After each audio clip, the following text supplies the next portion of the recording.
राम राम। किसी नगर में एक बहुत बड़ा राजा था। उसने एक साधु से एक प्रश्न पूछा कि हे साधु बाबा, मुझे बताएं कि सबसे बड़ा भगवान कौन सा है। राजा ने बोला, कोई राम जी को पूछता है, कोई कृष्ण जी को पूछता है, कोई शिव जी को पूछता है, कोई हनुमान जी को पूछता है, कोई माता रानी को पूछता है, इन सब में से बड़ा कौन। अब साधु के मन में आया कि इस राजा को मैं क्या समझाऊं। उनको मालूम था कि अगर उत्तर नहीं दूंगा तो इसको क्रोध आएगा और कुछ ना कुछ अहित कर देगा। साधु देवता ने उनको शालिग्राम का एक स्वरूप दिया कि ये सबसे बड़े भगवान हैं। राजा उनको मस्तक पर लगाकर अपने महल में ले गया, उनको स्थापना की, उनकी पूजा अर्चना करने लगा।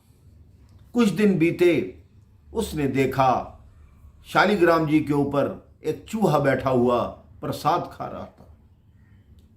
राजा बोला, ये भगवान सबसे बड़ा कैसे हो गया, सबसे शक्तिशाली कैसे हो गया, जब अपने ऊपर बैठे चूहे को भी नहीं हटा सकता।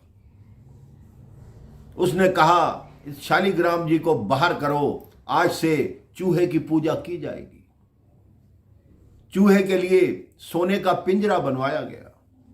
चूहे को तरह तरह के पकवान दिए जाते, सुबह शाम उसकी पूजा होने लगी।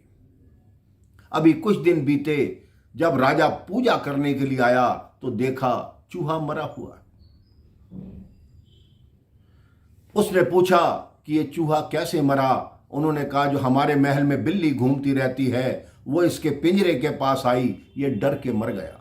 राजा ने कहा, बिल्ली को लाओ, आज से बिल्ली ही हमारी देवी है, वो चूहे से अधिक शक्तिशाली है।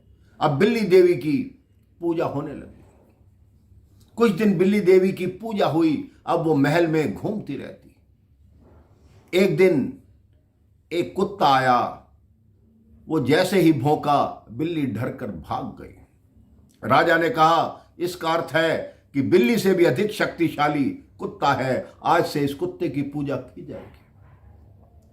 अब उस कुत्ते की पूजा होने लगी। वो महलों में इधर उधर घूमता। एक दिन रानी रसोई में खाना बना रही थी, वो कुत्ता रसोई में चला गया। दास दासियों ने कुछ नहीं कहा, लेकिन रानी ने उसको 2 थप्पड़ लगा दिए। राजा ने देखा, उसने कहा, भगवान मेरे घर में है, सबसे शक्तिशाली मेरे घर में है, मैं ऐसे जगह जगह ढूंढ रहा हूं। उसने रानी की पूजा आरंभ कर दी।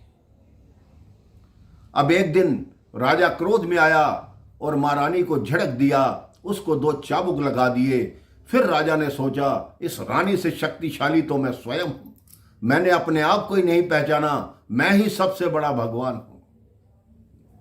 कुछ दिनों बाद राजा बीमार पड़ गया।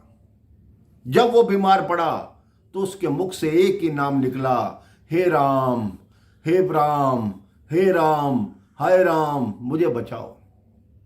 तब राजा को समझ आया कि सबसे बड़े राम जी हैं। इस दुनिया में जो भी राम जी की पूजा करता है, वही जो उनका सच्चा भक्त है, उसको किसी दुख का सामना नहीं करना पड़ता। तब राजा ने यही कहना आरंभ कर दिया कि सबसे बड़े राम जी, सबसे बड़े राम जी, सबको राम राम जी। राम राम, जय श्री राम।